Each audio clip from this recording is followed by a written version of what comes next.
రాష్ట్ర ప్రభుత్వం police constable అభ్యర్థుల పట్ల తీవ్ర నిర్లక్ష్యం చేస్తుందని ప్రభుత్వం వెంటనే స్పందించి కోర్టు కేసులు క్లియర్ చేసి మెయిన్స్ పరీక్షల తేదీలను ప్రకటించాలని, లేని పక్షంలో చలో విజయవాడ కార్యక్రమాన్ని చేపడతామని డివైఎఫ్ఐ రాష్ట్ర కార్యదర్శి జి రామన్న రాష్ట్ర ప్రభుత్వాన్ని హెచ్చరించారు. గురువారం కాకినాడలో పోలీస్ కానిస్టేబుల్ అభ్యర్థులకు న్యాయం చేయాలని కోరుతూ డివైఎఫ్ఐ ఆధ్వర్యంలో ఆందోళనకు దిగారు. ముందుగా కాకినాడ నగరంలో బాలాజీ చెరువు సెంటర్ నుండి కలెక్టర్ కార్యాలయం వరకు భారీ ర్యాలీ నిర్వహించి అనంతరం కలెక్టరేట్ కార్యాలయం ఎదుట బైఠాయించారు.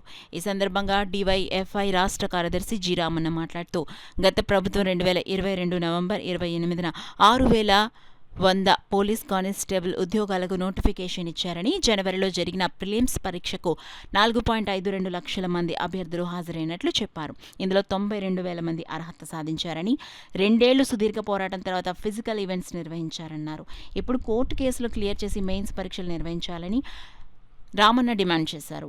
డివైఎఫ్ఐ జిల్లా కన్వీనర్ పిడి ప్రసాద్, జిల్లా నాయకులు టి రాజాలు మాట్లాడుతూ కూటమి ప్రభుత్వం నిరుద్యోగ యువతతో ఆటలాడుతోందన్నారు. 10 నెలల్లో ఎన్ని నోటిఫికేషన్లు ఇచ్చారో చెప్పాలని డిమాండ్ చేశారు. నిరుద్యోగుల పట్ల ఇలాగా వ్యవహరిస్తే పెద్ద ఎత్తున పోరాటానికి దిగుతామని హెచ్చరించారు. అనంతరం వివిధ డిమాండ్లతో కూడిన వినతి పత్రాన్ని జిల్లా జాయింట్ కలెక్టర్ రాహుల్ మీనాకి అందించారు.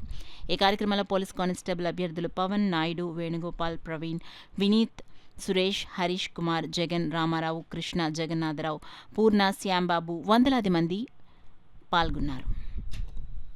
ఎగ్జామ్ నిర్వహిస్తారు, ఎప్పుడు నిర్వహిస్తారని మేము అడుగుతున్నాం. తక్షణమే నిరుద్యోగుల యొక్క ఆవేదనను, ఆక్రందనను, ఆందోళన అర్థం చేసుకుని మెయిన్స్ ఎగ్జామ్ పెట్టకపోతే మాత్రం ఇదే స్థాయిలో రాష్ట్ర వ్యాప్తంగా రోడ్ల మీదకి వస్తా. అప్పుడు ఈ రాష్ట్ర ప్రభుత్వమే బాధ్యత వహించాల్సి ఉంటుందని చెప్పి ఈ సందర్భంగా మేము డివైఎఫ్ఐగా హెచ్చరిక చేస్తూ తక్షణమే సమస్య పరిష్కారం చేయాలని చెప్పి మేము అడుగుతున్నాం.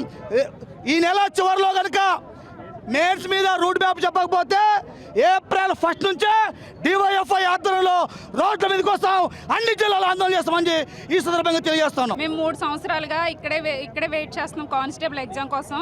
అయితే ఎప్పుడైతే 2023లో ప్రిలిమ్స్ కంప్లీట్ చేశారు, 25 మన ఈవెంట్స్ అయినాయి. మరి మెయిన్స్ ఎప్పుడు కవర్ చేస్తారో మాకు తెలియట్లేదు. మేము శాంతియుతంగానే నిరసన తెలియజేస్తున్నామండి. మాకు అన్ని కేసులు త్వరగా క్లియర్ చేసి మాకు త్వరగా మెయిన్స్ ఎగ్జామ్ పెట్టేలా చూడండి. మేము ప్రభుత్వానికి మీ మీడియా తరపున విన్నపం చేస్తున్నాము.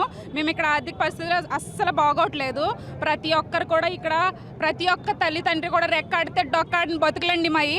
మీరు కంపల్సరీ మాకు ఏదో ఒకటి న్యాయం చేయాలనేసి మీడియా తరపున మీకు విన్నపం చేస్తున్నామండి. మంత్లో ఈ నోటిఫికేషన్ క్లియర్ చేస్తాము, ఆ తర్వాత 10,000 ఉద్యోగాలు ఇస్తామని చెప్పారు.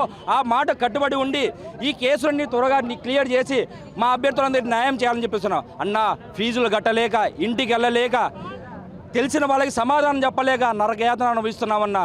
ఇంతకంటే ఘోరమైన పరిస్థితి ఇంకెవరికి రాకూడదని కోరుకుంటా అన్న. 3 సంవత్సరాల నుంచి ఒకే ఒక్క జాబు కోసం వెయిట్ చేస్తున్నామన్నా. అర్థం చేసుకోండి అన్న, ప్రతి ఒక్కరు అర్థం చేసుకోండి అన్న. ఒక్క జాబు కోసం ఎవడైనా 3 సంవత్సరాలు ఈ చరిత్రలో వెయిట్ చేసిన సందర్భాలు ఉన్నాయంటే అది ఒక పీసీ మెయిన్స్ వాడిని మాత్రమే చెందుతుంది అని తెలియజేస్తున్నా. మా అభ్యర్థులను పరిష్కరించాలని చెప్పేసి మేము కోరుతున్నామన్నా.